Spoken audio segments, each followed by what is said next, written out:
আমি বর্তমানে যেখানে আছি এটা হলো আপনার গাজীপুর চৌরাস্তা বগুড়া বাইপাস নাউদুর আমরা বর্তমানে আছি।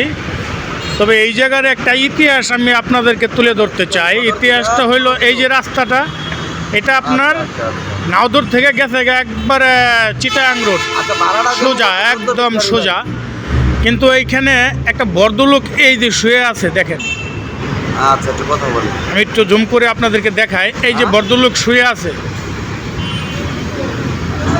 গাড়ি তো মনে করেন যে আমার মনে হয় না হালকা বাড়া যায় না। যে এই ভদ্রলোকের মতন সুখী মানুষ তারপর আমি কথা কেউ আছে কিনা। ওর ভিতরে কোনো টেনশন নাই, ওর ভিতরে কোনো দয়াময় নাই। ওই যে এখন শুয়ে আছে, রাত্রে আজকে ঢুকে দেবো। দেখছেন? আচ্ছা আচ্ছা, আবার রাত্রেবেলা কি করব আপনারা বলেন, অবশ্যই কমেন্টে জানাবেন।